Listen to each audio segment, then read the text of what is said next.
जय हिंद दोस्तों, आप लोगों का स्वागत है आपके अपने इस यूट्यूब चैनल लक्ष्य सिविल सेवा संस्थान दिल्ली में। देखिए दोस्तों, एक जो बहुत इंपॉर्टेंट न्यूज़ है, कुछ अभ्यर्थियों के लिए खुशी की बातें हैं और कुछ के लिए दुखी की बातें हैं। और ये ऐसी बातें हैं जो होना नहीं चाहिए किसी भी परिस्थिति में, क्योंकि इतिहास गवाह है कि आज तक ऐसा नहीं हुआ है। मान के चलिए, आज जो है ये जो लेटर है 21/6/2023 को रिलीज़ किया गया। आप देख सकते हैं, ये बीपीएससी के द्वारा बिहार शिक्षा विभाग बिहार के द्वारा ये लेटर जारी किया गया है। और इसके बाद जो बीपीएससी भी इस पर एक्शन ली है। और आप लोग को पता होगा, जो बीपीएससी के मतलब अध्यक्ष हैं अतुल प्रसाद सर, उनके द्वारा जो एक प्रेस कॉन्फ्रेंस किया गया, बताया गया है कि मतलब बीपीएससी इस बार जो बीपीएससी का मतलब शिक्षकों के लिए एग्ज़ाम है, मतलब पहले से जो निर्धारित तिथि थी उसको बदल करके उसमें जो है आपको संशोधन किया गया। जैसे आपको अब जो पहले 20 तारीख को होना था ना एक एग्ज़ाम, तो 20 को जो होना था वो, क्योंकि सीटेट का भी 20 अगस्त को है और बीपीएससी का भी एक एग्ज़ाम 20 अगस्त को होना था, दोनों टकरा रहा था, इसीलिए बीपीएससी का एग्ज़ाम आगे बढ़ा दिया गया। अब आपका एग्ज़ाम जो है 24 को होगा, 25 को होगा। आपका एग्ज़ाम अब 24 अगस्त, 25 अगस्त, 26 अगस्त और 27 अगस्त को हो सकता है। उसके बाद देखिए, इसमें सबसे बड़ी बातें जो है, जो सीटेट जुलाई वाले अभ्यर्थी हैं, मतलब अभी आप अगर बीएड नहीं भी किए हैं और आप सीटेट में अभी फॉर्म फिल किए हैं और सीटेट पास नहीं हुए, फिर भी आप इस शिक्षक नियोजन में शामिल हो सकते हैं। याद करिए, आज से कुछ दिन पहले के बाद, जब 2019 में यही बातें थी कि जब छठा चरण का बहाली चल रहा था, बहुत सारे अभ्यर्थी सीटेट पास कर लिए थे और मुश्किल से 25 दिन का अंतर था उन लोगों में, लेकिन सरकार ने किसी की नहीं सुनी। बहुत सारे प्रयास किए गए, लेकिन किसी को छठे चरण में शामिल नहीं होने दिया। और आज पता नहीं सरकार के मन में क्या बातें आ गई, जो आज तक मान के चलिए, अगर बीपीएससी जो है असिस्टेंट प्रोफेसर का मतलब बहाली करवाती है, उसका एग्ज़ाम लेती है, क्या कोई विद्यार्थी अगर नेट क्वालिफाई नहीं है तो बीपीएससी किसी भी परिस्थिति में अभ्यर्थियों को जो है मतलब असिस्टेंट प्रोफेसर में बैठने का ये मतलब दे सकती है ऑर्डर। मान के चलिए, आज सीटेट, ये हो सकता है कि आप अगर बीएड कर रहे हैं, बीएड में अपीयरिंग है आप और सीटेट पहले से पास हैं, तो ये एक सोचनीय बातें थी कि यहाँ थोड़ा इस चीज़ को किया भी जा सकता था। वैसे 2019 में जो है एसटीईटी का बिहार सरकार के द्वारा, आप देखे होंगे, जब एसटीईटी एग्ज़ाम लिया गया था शिक्षा विभाग के द्वारा, तो उस टाइम में भी अपीयरिंग का जो बीएड करने वाले स्टूडेंट थे, मान के चलिए अगर वो अपीयरिंग कैंडिडेट है तो उसको मौका नहीं दिया गया था। लेकिन आज बिहार सरकार का आत्मा इतना पवित्र हो गया है, गंगा जल से भी ज़्यादा पवित्र है।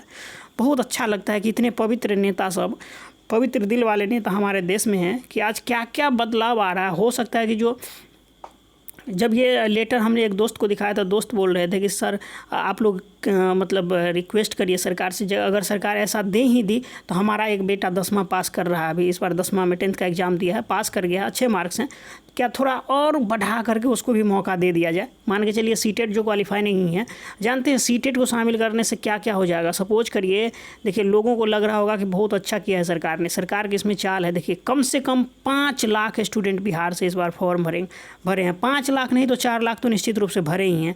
और जानते हैं, एक स्टूडेंट का फी लगभग 750 रुपया है। और समझिए कि ये 4 लाख और 750 से आप मल्टीप्लाई कर लीजिए, इतना जो है बिहार सरकार को एक्स्ट्रा पैसा मिलेगा। अगर 20-25 हज़ार लोग पास भी हो जाते हैं सीटेट, जानते हैं ये कहीं का विद्यार्थी को, असल में शिक्षा विभाग और बीपीएससी और सरकार मतलब असल में यही बात है कि अभ्यर्थी को कहीं का नहीं छोड़ना चाहते वो न धोबी का गधा का हाल हो जाए अभ्यर्थियों का, न घर का रहे न घाट का रहे। मान के चलिए, आज जो है ये लेटर जारी करके, इसमें आप ये देखेंगे इतना इन्फॉर्मेशन, तो आपको यही जानकारी मिलेगी। मान के चलिए, आज ये बताया गया है कि जो जुलाई में सीटेट में शामिल होने वाले अभ्यर्थी हैं, वो भी जो है यहाँ फॉर्म भर सकते हैं। सपोज करिए कि अगर ये सीटेट वाले अभ्यर्थी हैं, ये सीटेट का भी प्रिपरेशन करेंगे या बीपीएससी का प्रिपरेशन करेंगे। अगर बीपीएससी का प्रिपरेशन करते हैं, क्योंकि इस पे जॉब होने वाला है, तो वो सीटेट किसी भी परिस्थिति में पास नहीं होंगे। और बीपीएससी आप निकाल भी लेते हैं और सीटेट पास नहीं होते तो आप कहीं का नहीं है। सपोज करिए वो सीटेट का तैयारी करेंगे, अगर सीटेट पास हो जाते हैं तो बीपीएससी का तैयारी नहीं होगी, क्योंकि दोनों में कोई रिलेशन ही है। दोनों के सिलेबस में जो बताया गया है शिक्षा विभाग के द्वारा और बीपीएससी के द्वारा, दोनों के सिलेबस में कोई रिलेशन ही नहीं है। तो अगर आप सीटेट पास करते हैं तो बीपीएससी पास नहीं करेंगे। ये सिर्फ एक तरह का छलावा है, समझ लीजिए। लोगों को होता है ना कि बेवकूफ़ बनाने का, जो एकदम जितना आपके पास मतलब पैंतरा है, सारे पैंतरा अपना लीजिए और सोचिए कि उन जो छठे चरण की बहाली हो रही थी उन अभ्यर्थियों के साथ कितना बड़ा अन्याय हुआ था। आपके पास मात्र मतलब 15 से 20 दिन या 25 दिन का गैप था, लेकिन सरकार उसमें अभ्यर्थियों को शामिल नहीं होने दी। और आज जो है समझिए कि 20 अगस्त को एग्जाम हो, उसके बाद रिजल्ट आने में 1 से 2 महीना लगेगा। तो अगस्त, सितंबर, अक्टूबर वैसे ही बीत गया, तब उस अभ्यर्थियों को भी शामिल आ रहा है। मतलब नहीं होता है कि चलो जो नहीं भी कुछ करने लायक है उसको भी इसमें शामिल कर लेते। सरकार पता नहीं अब क्या सोच रही है, ये समझ से बाहर की बात है। हम तो कह रहे हैं कि जो आज एडमिशन लिया पहला क्लास में उसके लिए भी सरकार को इस तरह कुछ ना कुछ मौका देना चाहिए। इसमें अगर आप जुलाई सीटेट वाले को दे सकते हैं, एपीयरिंग को दे सकते हैं, क्योंकि आज तो बिहार की हिस्ट्री में ऐसा तो हुआ नहीं था। आपने जब STT 2019 लिया तो आपने किसी को मौका दिया ही नहीं, एपीयरिंग कैंडिडेट को आपने लात मार के भगा दिया। जब 2019 में क्या कहते हैं, जब छठे चरण की बहाली हो रही थी उस समय आपने 15-20 दिन के लिए किसी भी अभ्यर्थियों को आपने मौका नहीं दिया। और आज जो है आप मतलब बुला रहे हैं कि तुम भी आ जाओ, तुम भी आओ, तुम भी आओ। अरे तुम काहे उधर खेल रहे हो, अभी नाम पढ़ रहे हो, तुम भी आ जाओ। अरे तुम क्या कर रहे हो, अभी सीटेट का तैयारी करो, आओ तुम भी आ जाओ। हैं, तुम क्या कर रहे हो? मतलब हद है यार, बेवकूफ़ी की भी हद है। घिन आती है ऐसी संस्थाओं पर, ऐसे सरकार पर कि क्या ये शिक्षा विभाग और सरकार क्या सोचती है, पता नहीं विद्यार्थी का लाइफ क्यों इतना अच्छी तरीके से बर्बाद करना चाहती है। खैर चलिए, जो भी बातें हैं, दिल में बहुत सारा बात है वो शेयर करेंगे, लेकिन मेन ये जो है लेटर है ये क्या है देख लीजिए, यहाँ पर दिया हुआ है। देखिए नियमावली, देखिए नियमावली के नियम 5(3) के अंतर्गत केंद्र सरकार द्वारा आहूत शिक्षक पात्रता परीक्षा सीटेट पेपर फर्स्ट, जिसकी परीक्षा जुलाई 2023 में निर्धारित है। असल में ये गलत लिखा हुआ है शिक्षा विभाग के द्वारा। खैर कोई बात नहीं है, शिक्षा विभाग का काम है गलत बोलना, गलत लिखना। अब BPSC का जो मतलब अध्यक्ष हैं उनका भी आप ट्वीट देखे होंगे। सबसे पहले जो ये जुलाई मतलब सीटेट वाले को अब मतलब शामिल करने की बातें की गई थी, तो कितना अच्छा से वो इंग्लिश में एकदम अच्छे से लिख के बताए थे कि मन खुश हो गया था उस दिन। चलिए कम से कम ये मतलब हमारे बिहार में नेता जो है महामूर्ख सब हैं, कम से कम एक जो मतलब ये आला अधिकारी सब कम से कम वो पढ़ा लिखा है और कितने अच्छे से इंग्लिश में लिख के बताए थे कि क्यों उसको मौका नहीं दिया जा सकता है। और देखिए कितने अच्छे से आज बता रहे हैं कि क्यों उसको मौका दिया जाए। हंसी आती है, घिन आती है इस पे। खैर चलिए कोई बात नहीं, आगे देखते हैं। जुलाई 2023 में वहाँ तो नहीं होने वाला है, लेकिन 20 अगस्त को आपका सीटेट का एग्ज़ाम निर्धारित किया गया है। में सम्मिलित होने वाले अभ्यर्थी को इस वर्ष वर्ग 1 से 5 के लिए विद्यालय अध्यापक के पद पर आहूत होने वाले परीक्षा में इस शर्त के आधार पर सम्मिलित होने की अनुमति प्रदान की जाती है कि बिहार लोक सेवा आयोग द्वारा निर्धारित अंतिम तिथि जो है 31 अगस्त उनके द्वारा निर्धारित किया गया है। अंतिम तिथि तक उनका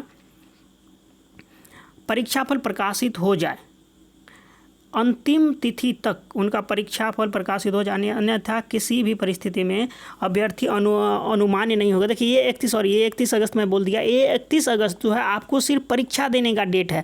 मतलब 31 अगस्त तक आप अगर परीक्षा दे देते हैं, किसी आप B.Ed कर रहे हैं या DLED कर रहे हैं या आप सीटेट का एग्ज़ाम दे रहे हैं, तो अगर 20 अगस्त को जो डेट दिया गया है सीटेट के द्वारा, तो अब मान के चलिए अगर सीटेट को कोई समस्या आ जाती है, अगर ये डेट घुसका करके अगर सीटेट 20 अगस्त छोड़ करके मान के चलिए 2 सितंबर को ले लेती है या 3 सितंबर या सितंबर में कर लेती है, क्योंकि 31 अगस्त तक आपका एग्ज़ाम हो जाना चाहिए किसी परिस्थिति में। ये रिजल्ट का डेट नहीं है, याद रखिए 31 अगस्त तक आपका सिर्फ एग्ज़ाम होना चाहिए। रिजल्ट 5 साल के बाद भी आएगा तो चलेगा, कोई तकलीफ नहीं है, क्योंकि हाँ उससे पहले अगर 5 साल 10 साल भी लगे तो कोई तकलीफ नहीं है। और उससे पहले जो है BPSC भी रिजल्ट नहीं देगी। क्यों नहीं देगी? क्योंकि BPSC वेट करेगी जब तक सीटेट का रिजल्ट नहीं आए, तब तक हम जो है वैकेंसी नहीं देंगे, क्योंकि जुलाई वाले को भी हम इसमें शामिल किए हैं। खैर ये न्यूज़ आप लोगों के लिए था कि जो भी सीटेट वाले अब जो जुलाई में हमारे जो भाई हैं, दोस्त हैं, जो जुलाई में मतलब अभी फॉर्म फिल किए हैं सीटेट का, और 20 अगस्त को निर्धारित डेट दिया गया, तिथि है आपकी परीक्षा का, अगर उसमें आप परीक्षा दे रहे हैं और कोशिश करिए किसी तरह से पास हो जाएं, क्योंकि ये ना मतलब समझ लीजिए कि जो कम से कम जिस पे सिर्फ भगवान का आशीर्वाद हो, जिसके सर पे भगवान का हाथ हो, वही उन्हीं का भाग इतना तेज होता है कि ऐसा होता है। क्योंकि अगर आप पूछेंगे ये बातें कैसे हो सकती है, तो कम से कम छठे चरण के अभ्यर्थी अगर आपके अगल बगल में हो तो उनसे आप पूछ लीजिए कि उनको 20 दिन के लिए, अगर आप सीटेट क्वालिफाई हैं, आपके पास सारी योग्यताएँ हैं, फिर भी 20 दिन के लिए उनको छठे चरण में शामिल नहीं होने दिया गया था। और इतना ही नहीं, आज तक संसार में ऐसा कहीं नहीं होता है कि कम से कम ये देखिए, एक होता है कि जैसे आप 10th-12th करते हैं, ये जो आपकी योग्यताएं हैं इसमें अपीयरिंग वाले को मौका दिया जा सकता है, लेकिन बिहार सरकार इससे पहले जो 2019 में स्टेट ली थी उसमें शामिल नहीं होने दिया था। 2017 में जो BTET ली थी उसमें भी नहीं होने दिया था। लेकिन आज पता नहीं सरकार के पास क्या क्या, खैर चलिए, जो बातें हैं यही इन्फॉर्मेशन आप लोग के लिए थी, ये तो है ही। उसके बाद रहे मार्क्स की बात। देखिए, एक लेटर आप कुछ दिन पहले देखे होंगे, जो जनरल मतलब जेंट्स हैं, जनरल मेल कैंडिडेट हैं, उनके लिए 90 नंबर 60% रखा गया है। और उसके बाद जो फीमेल कैंडिडेट है जनरल भी और ओबीसी जो मेल फीमेल हैं उनको जो है 55%, मतलब इनको फिर 60% लाना है जनरल मेल को, और बाकी जैसे ओबीसी हो जाएगा मेल फीमेल और मतलब जनरल फीमेल, उनको जो है आपको 55% लाना है। मतलब 55% जो है 82 दशमलव कुछ मार्क्स होता है, लेकिन उसको 82 समझ लीजिए। और SC ST जो है बाकी उनको जो है 50% लाना है। मतलब 100 अगर 150 का आप एग्ज़ाम देते हैं तो 75 मार्क्स भी है, तो आप इस फॉर्म को भरने के लिए एलिजिबल हैं। तो यही मेन इन्फॉर्मेशन थी आप लोगों के लिए। अगर आप लोग को भी लगता है कि ये ऐसा सरकार को नहीं करना चाहिए, ये ऐसा होना भी नहीं चाहिए, क्योंकि अगर ऐसा होता है तो हम BPSC से मांग करते हैं कि BPSC जो असिस्टेंट प्रोफेसर का बहाली करती है, उसमें भी जो जुलाई में या अगस्त में या अक्टूबर नवंबर दिसंबर में जब भी नेट का एग्ज़ाम देने वाली है, उसको भी शामिल करें इस चीज़ में। तब हम समझेंगे कि सही में सरकार और BPSC जो है अभ्यर्थियों के हित में मतलब डिसीजन लेती है। नहीं तो ये ज़रूर समझा जाएगा ये कुछ ना कुछ चाल है BPSC का, सरकार का, शिक्षा विभाग का। चलिए, इस वीडियो में इतना ही रखेंगे दोस्तों। Thanks for watching. आप अपना राय कमेंट बॉक्स में ज़रूर दें।